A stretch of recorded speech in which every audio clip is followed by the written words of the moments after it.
Good evening to everybody. We are here tonight with Katie Lender, is from a company called Intermatch International, and her culture is interviewing her to understand better what they can offer to students, Italian, English, or students from all over the world interested on this opportunity during their study, during the university.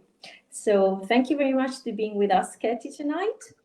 And I just would like to ask some question about if you can explain us a bit about the company, Intermatch International. What do you do and when did you start, and some information for all the students interested.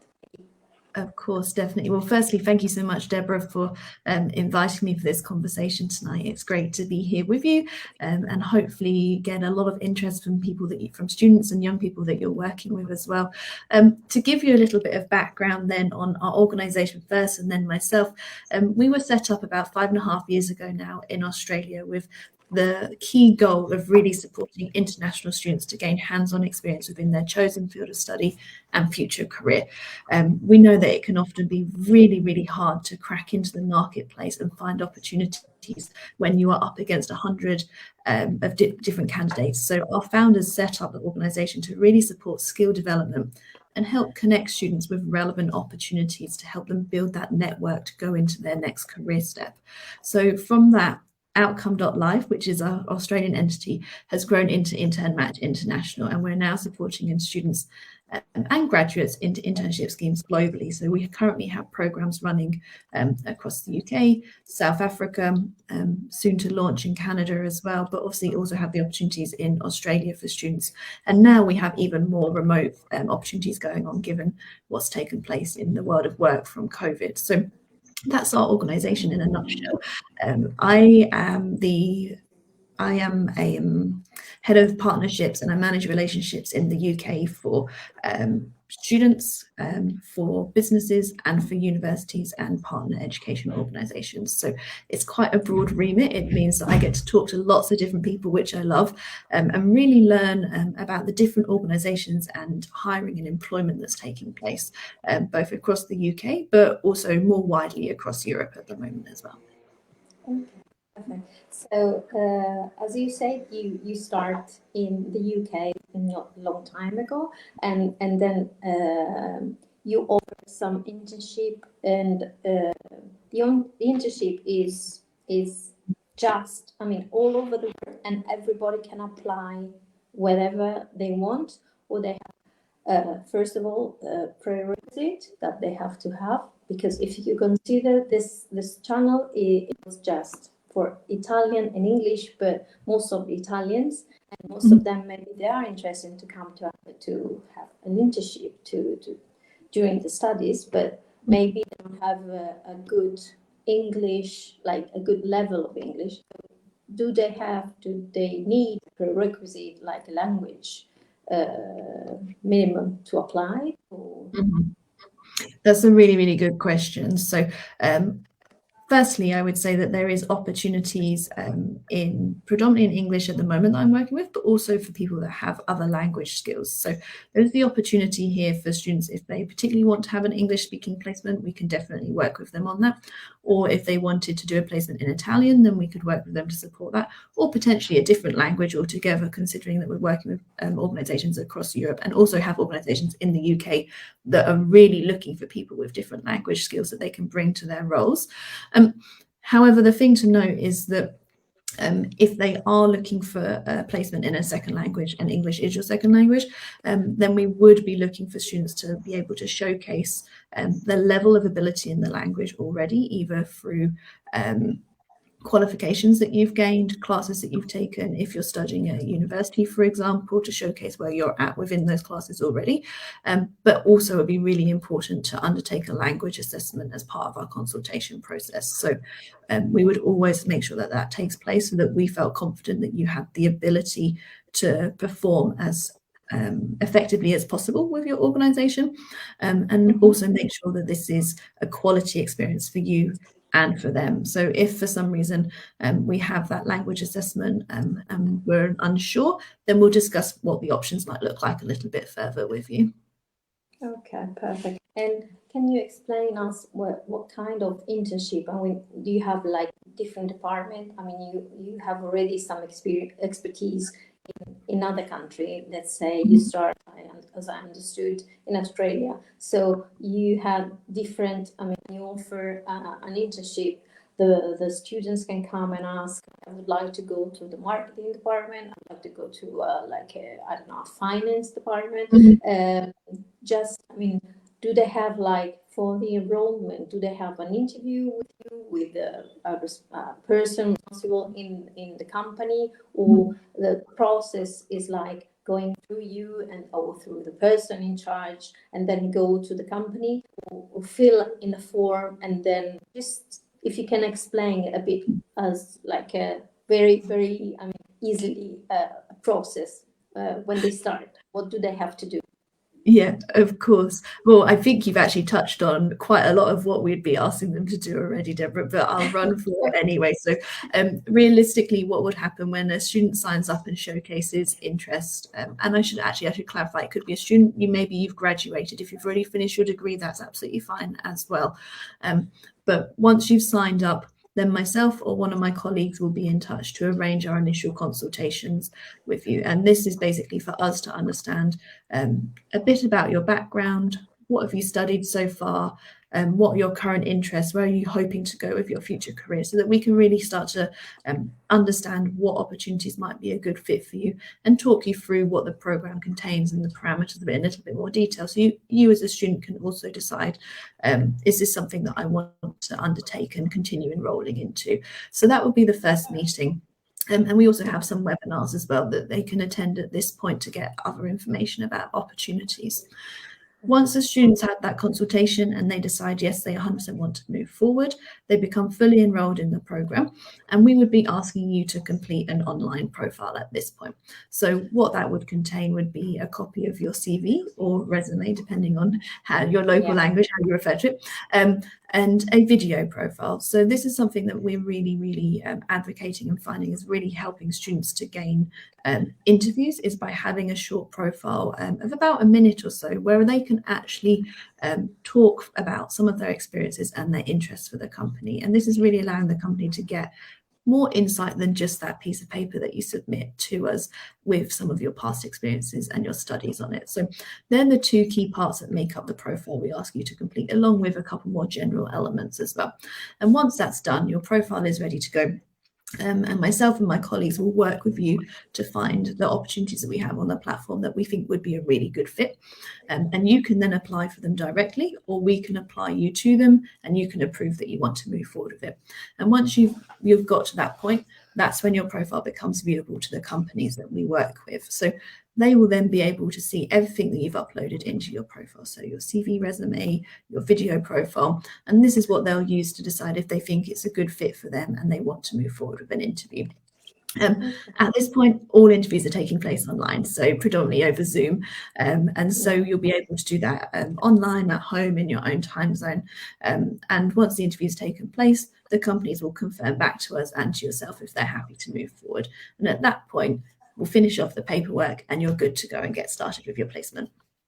Okay, perfect. I think very clear. Just one question about what you use is about the platform. Do you have like a specific platform that you use and you give the access to the student, or is like, I mean, I don't know, whatever, or do they need like to enter the platform?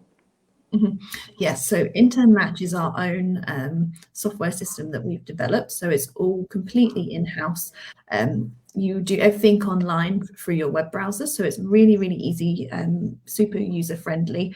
And what that means is that it's a private platform, so the opportunities available here aren't necessarily available on LinkedIn or on Indeed or other jobs platforms, and vice versa. You as a student have that privacy around your profile, so what you upload is only viewable to us as an organization and to the companies that you then get shortlisted with for opportunities. So it's all very kind of in-house. We keep everything very safe in terms of privacy and data, but also it's allowing you access to organizations that are within that, what we call the hidden job market. So it's opportunities that might not be so obviously out there for you to apply to.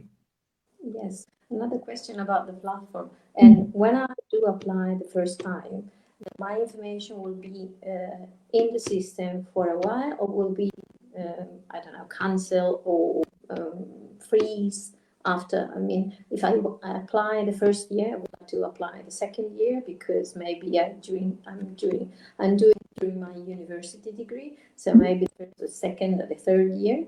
Do I have to restart the process, or will be in the system staying there for a while? This. Mhm. That's a really good question, actually. And so what we can do is if a student or comes on the program and they want to do it again, then their profile would still be there, that they could return to it and enhance it for another time around. Or if someone started the application process and then, you know, something happens. We know life is crazy at times. And so it might be that you decide you think this is a good time to do it and you start your profile. And then maybe for some reason something happens in your personal life and it changes your ability. So what we can always do is put that on hold. Your profile we can freeze so that it's in the system but just not kind of active, if that makes sense. And so then if you decided 6 months later that you were ready to return, then you can go back into that profile again. You just have to let us know that you're kind of ready to start the opportunity for again. Okay, perfect. And just another question regarding the internship. Do you offer internship like full-time or part-time or both? And usually, how long can be, or do they have a minimum of, minimum of weeks that you have to do? Just a time frame, if you can tell us this. Yeah, of course. So generally for our programs, we look for students to undertake a 12-week placement, so 3 months. And we generally recommend that this is part-time. This works quite nicely, usually for your schedules around other classes that you might be taking, or if it's across the summer, maybe other work experiences that you're undertaking, whilst also giving the organisations enough time to give you work that's going to be helping to develop your skills a little bit further. That's actually relevant work rather than just a little bit of maybe administrative work on the side. So whilst there is some flexibility on this, we do have some students that do more hours a week. We do have some that do a little bit less. Generally, the program is scheduled for around 20 to 22 and a half hours a week. So that's about 3 working days. And usually it's for the 3-month period. And we're always happy to discuss that with students in more detail. Sometimes there is a bit of flexibility, but usually the less hours you have available, the harder it is to find a really meaningful experience. So if you said you could only do 1 day a week, that would actually probably be quite a difficult placement to then get you into, especially depending on your interest areas that you were looking for. So in a nutshell, 12 weeks, part-time, but we'll always work with you depending on where you are within your degree or as a graduate to see if there's other opportunities that might be a better fit. Okay. Just another question. This kind of internship are, not is unpaid, or some of them can be paid. Can you tell us about that? Of course, that's a really valid question as well and very important to acknowledge. We have a mixture of opportunities on the platform. We always work with organisations to encourage that opportunities are paid and to work with them to offer paid opportunities.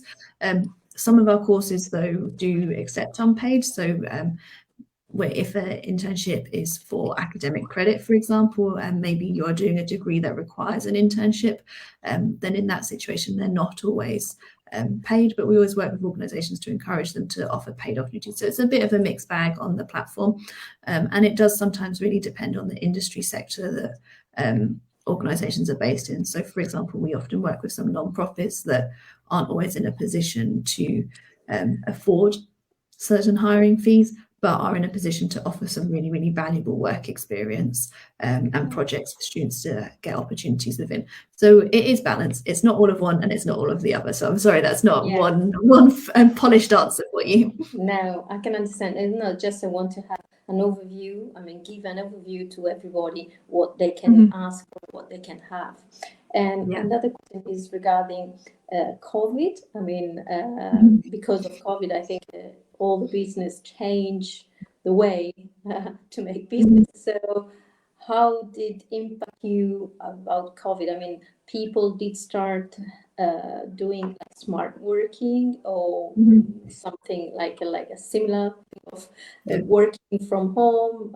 Can you explain how do you manage during this difficult time for everybody? Of course. I mean, I don't think we could get through today without mentioning COVID, Yeah, can we? It's the one word that we're not saying quite as much now as we were 6 to 9 months ago, but it's still very relevant. It's definitely had an impact on the world of work. Realistically, I would say from an experience perspective, it has greatly opened up the doors to students, graduates, maybe people that are returning and looking for a career change to really gain some global international experience without having to leave home. We've had students interning from the US with UK companies, from South Africa with Australian companies. It's really meant that boundaries are being taken away. Now, there's still sometimes hurdles that we have to get over. There is difficulties with remote working, especially across time zones, that we have to acknowledge. Communication becomes even harder at times. But it has really allowed people to gain experience and exposure to projects and cultures that maybe they wouldn't have had that opportunity to engage with previously. And for organizations, that's a real win because it allows them to think on a much more global scale as they're looking to enter new markets. And obviously for those of you that are at university or have finished university, it's going to allow you to potentially intern with an organization that you might never have considered before. So for me, for all of its devastation, for people looking to think about their careers at this point, it really is opening many doors that are quite different to what you might have had access to previously. And that's definitely, for me, one of the fantastic things about smart working, as you called it, which I love as a term, remote working, virtual internships. Most of the organizations that I'm working with in the UK at the moment, for example, even though I'm working predominantly with students in the UK, 90% of them are working remotely still. And that's in part because people are deciding not to go back to the office in the same way that they were 15 months ago. Organizations have decided maybe they don't need the same sort of office spaces as they had before. And that actually they're really getting a lot of benefit from seeing people working from home or potentially even working from other countries. So I've got some students that are in Bulgaria, Cyprus, and where else? Germany at the moment, and they're all working with their organizations here in the UK with a 1 to 2 hour time difference. And actually that's working really, really effectively and giving the organizations access to language skills they didn't have before, to insight on different cultures to what they didn't have before. So real benefits for the organizations, but also really great opportunities now for you as a student or a graduate. Yeah. This is the outcome of it to a degree. Yeah, that's true.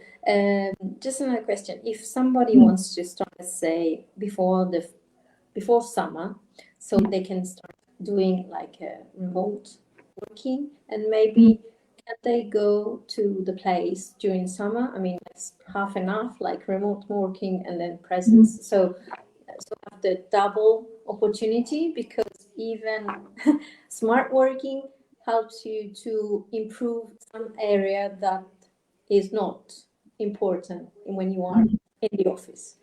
But I think both of them give you a lot of opportunity, different kind of situation, help you understand better different kind of places and different kind of how to work. I completely agree, and I think there's definitely things that you miss when you're not in the office, and there's benefits of that engagement that is harder sometimes to pick up in a remote environment. So it really does depend on each individual background, I guess I would say at this point. So for example, if a student is based in, let's say, Florence, and they say, I want an opportunity in Florence, and I'm happy to start remotely, then we can definitely work with someone on that, so that if the company are open to and have that opportunity, they can then go into the office in the near future. I've had organizations do that before, or do even half and half, maybe 1 day in the office and 2 days working from home. So there is a number of different ways that it can be flexed up. It's not always necessarily just remote working. Obviously, it's trickier if a student says, well, actually, I'd like an opportunity internationally and I want to start remote, but then I want to go into the office, because that's really going to come down to your studying, what you're doing. Are you going to study in that country, like in so many months' time? So, for example, I'm trying to be as clear as possible. If a student is in, let's say they are in Florence, but they also know that they're going to be coming to the UK for their degree in 2 months' time.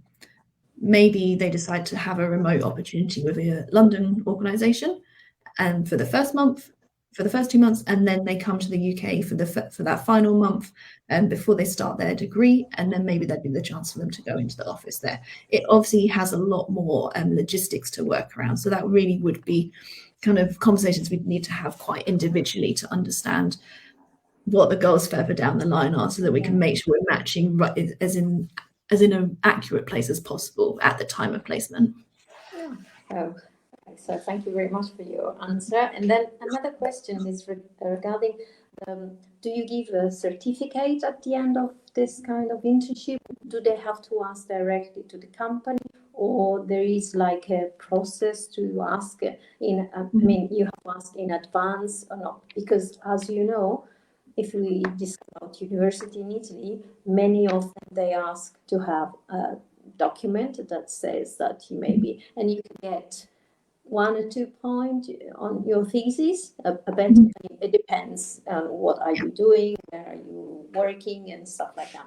But could be interesting for the student to get this certification. So I don't know, it's your company is giving this, or is the main company where they have the internship that they do give this? Okay, so there's two things here, I would say. So we have a certificate for when students finish their internship program, just to kind of say congratulations and certify that they've actually undertaken the opportunity. And we also have an online work readiness course, which obviously comes with a completion certificate.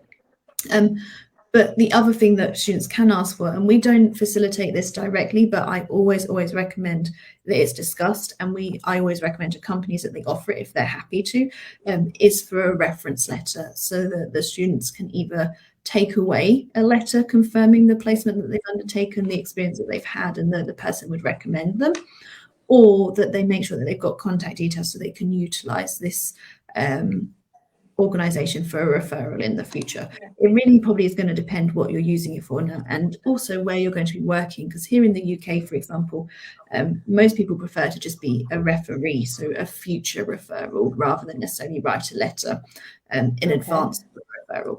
But obviously, if that's what a student maybe needs for a university program, maybe they're going on to a postgrad, or they want something in advance to showcase to an organisation, then most people are very open and willing, and we can support with facilitating that as well. That's interesting, really interesting. For the Italian market, this certification is very important. So that's a good. I don't know if you have any other information that you can give to students. I mean, if they want to have information about this offer, this opportunity, this internship, they can go through Hot Culture if they want, or they can write to you, or to, what do you think is the best? Yeah, well, I think, Deborah, we will obviously get a link ready and set up so that you can share this with people yourself. So if they want to come to you at Help Culture, then we'll make sure that you can get them ready to access the page. If they want more information, just generally, or they've got questions and they want to come through to yourself and you want to direct them to me in this first instance as we get things set up, then that would be absolutely fine. But if they do just generally want to read more about us as an organisation, our website is internmatch.io, and obviously we can share that with them as well if they want to kind of review things to just get a little bit more information on our side as well. Okay, there is a person who wants to ask a question. So she said to me, "Can I ask?" Yes, she can, but I don't get the question yet. But just in case, okay. What type of internship are offered, and when do they currently take place? Okay. Actually, I don't know. Can you answer this? I'll answer that. And this is a really, really good question, because I was thinking it's the one thing we've not actually touched on yet, and I know you mentioned it a little bit earlier, but there really is a completely broad range of opportunities here for gaining experience. I think this always comes up, a really, really popular area for both students and graduates that come on our program, but also for companies that take interns on, is obviously marketing and communications. It really is a booming area of interest on both sides, and that can be anything from marketing strategy, maybe through to social media, content creation, PR, or on maybe even the more analytical side of it. So looking at what's working well and what isn't within different communication strategies. But many organizations that we work with also look for support potentially with translation and creating of marketing and business materials in additional languages, which I've mentioned earlier. But then more generally, we have a number of opportunities across business development, outreach, community management. Human resources is a hugely popular area here in the UK at the moment. Data analytics, if you're more into kind of the numbers, is a really popular area as well. And there's also opportunities in finance and accounting. I will caveat that with certain areas of finance are extremely competitive. So investment banking, wealth management would be ones that we definitely want to be having a bigger conversation around. But more general kind of entry-level finance and accounting opportunities are available. They are not as user-friendly in the remote environment though. So again, we probably need to be having a discussion about where you're based in terms of what would be feasible within that area as a role. Computer science has been really, really popular, especially remotely as well. So web design and development, software development, UX, UI, for example, to name a few of them, all really easy to do remotely as well if you're thinking about having an opportunity from home. And working with a company globally. So the list is quite endless. There's a couple of areas that I would say is more tricky, especially depending on the type of placement you're looking for. Engineering, we've got a couple of opportunities in, but they very much are looking for people that can be available on site in person. So that would also need a wider conversation. And the same with anything healthcare related. Very, very tricky if it's going to be in person, and not an area that I'd say we'd be able to support hugely in, unless you are open maybe to more non-profit research, maybe med tech, so things where they might have business elements that you could engage with rather than the direct healthcare side. I hope that's helpful. I feel like I've whizzed through a lot of different options there, but if there's any that I've not mentioned that people are studying or they want to know about, then obviously we can pick that up now if anyone's here, or as follow-up questions. Okay, another question regarding the internship. There are people that did start the internship and then maybe at the end, when they already finished the university, will be, I mean, some of them, they did get asked, they did want to start working in the company, or this cannot happen. I mean, just in case to say, maybe it could be like a start point from a student that start the internship, and the business, I mean, the company is very happy with them, and maybe the student's very happy to work there, and so finally he or she will start working. Yes, definitely. So something we really pride ourselves on is the conversion of placements into future employment. That is ultimately our goal, is to work with you to help you get that next foot on the ladder. So on average, we see just over 60% of placements becoming employed opportunities. I think the figure is about 64% exactly, but I'm going to say over 60% just to make sure that I'm not giving you anything that's inaccurate. Okay, perfect. This is dependent on the quality of work that gets put in, the commitment, the skill development, the work that organizations see coming out of it from the internship. So if you're putting in your best effort, often there is a very high chance that you might get employment. There is external factors that can affect this though. So what we really look to do is work with companies that aren't in a position to hire directly, to see how they can support you, maybe with introductions to their network, with showcasing opportunities that they've heard about that might be relevant, maybe taking you along to meet other people that they work with or companies that they know about that might be relevant to you, so that if they can't directly hire, how can us and them help to support you into finding that next opportunity? So very, very prevalent to us is hiring. We don't want, like, an internship is supposed to be there to help you get to the next point. So if that can't be through the company directly, then we'll always be working with you to look at how we can develop and find that next opportunity with you. Perfect. Just a curiosity. The company did open in Australia. It did start in Australia, correct? What? Maybe you cannot answer this, but just a question. Why the Australian company decided to go through Europe? Because they did have they did analysis. Oh, they analyze. Sorry, that this kind of company is important. I mean, is an interest for students. I mean, they did decide to move from Australia to the UK and to Europe because maybe they did some studies because they did find that there is a gap. Maybe you know that. I mean, just curiosity. It's not linked to internship. It's just to know why. I mean, because I think personally that the big gap from university, when you study at university and then you try to get to find a job, so you know a lot of academic, but from like a practical point of view, the student doesn't have the tools to start. So I think this company is a very, very important company that helps people to find the way or the path to start with. So that was like a question, very general. If you can give us an information, but not just the process or internship, it's just curiosity from my side. No, of course. I mean, it's lovely to hear that you think that you see the relevance of opportunities like this for students. And I think for myself, I've worked with students in UK universities, I've worked with students in the American education system.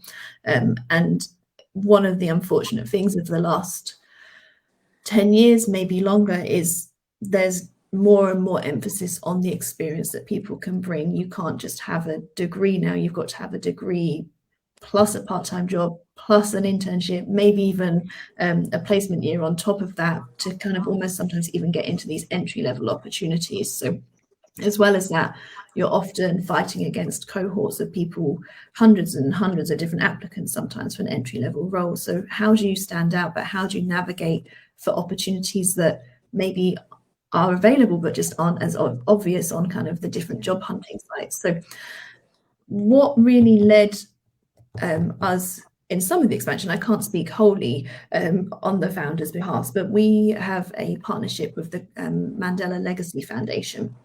And what we're working on is something called the Global Internship Challenge. So we're partnered with the Mandela Foundation to help give 1 million internships by 2030. That is the goal and the aim of the program. And that's really to support young people, tertiary educated, that have struggled for one reason or another at this point, or maybe not even struggled yet, but are experiencing potentially the difficulty of this job market, where there is opportunities, but they're often not easy to get into in that first instance. So that is our goal and aim, to be working with people internationally around the world, supporting this internship offering and getting as many people as possible additional experience so they can get into a higher position.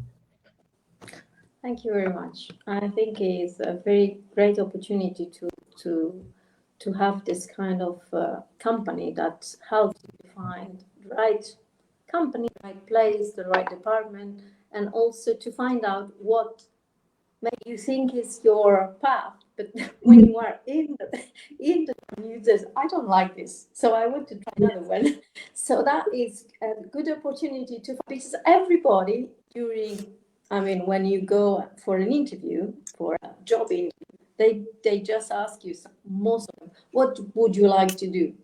I think the best question is what you, I mean, most of the people, they know what they don't want to do.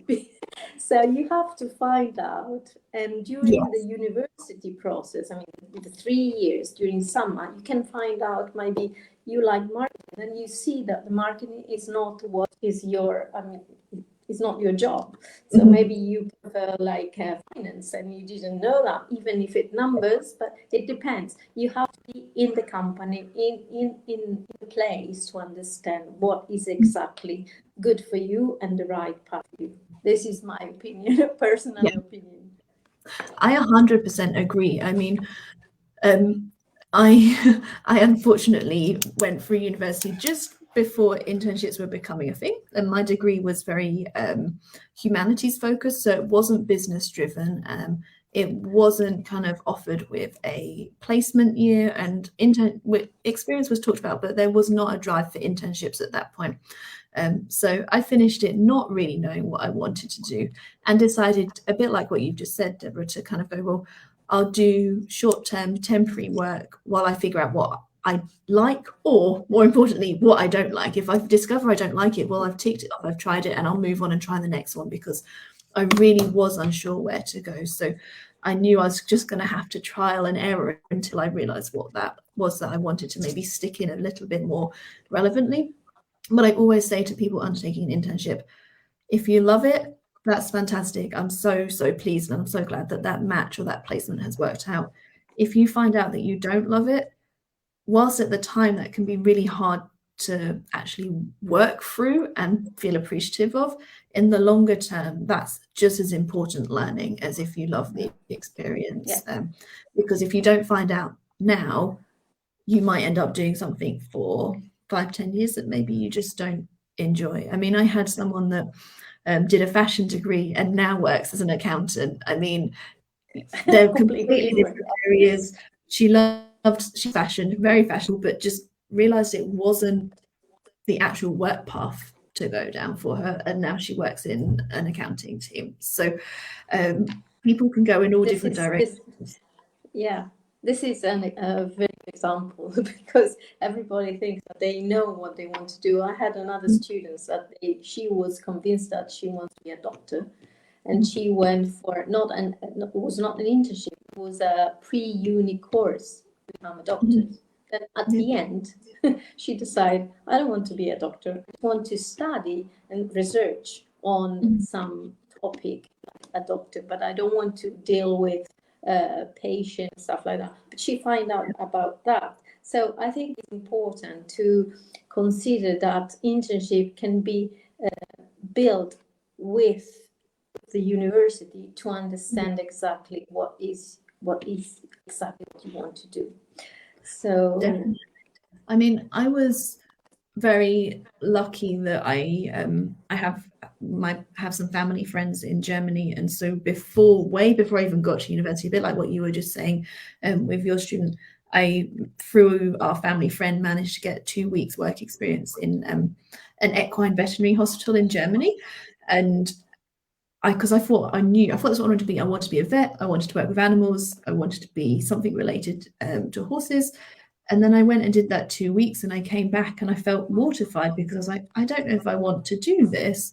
And I found that really hard to articulate to my family because I thought, well, that's what they think I want to do. But as soon as I told them, they were like, actually, this is a relief. We're quite happy. Like, you don't have to go through 7 years of university now because you've realized this at this point. So it can be difficult to have these kind of light bulb moments, but the more yeah, experiences that you can try, the more you'll discover what is the right yeah, direction to go down. yeah. I really agree with you completely. So I think I have done all the questions. I hope all the people listening, they have all the information that they need.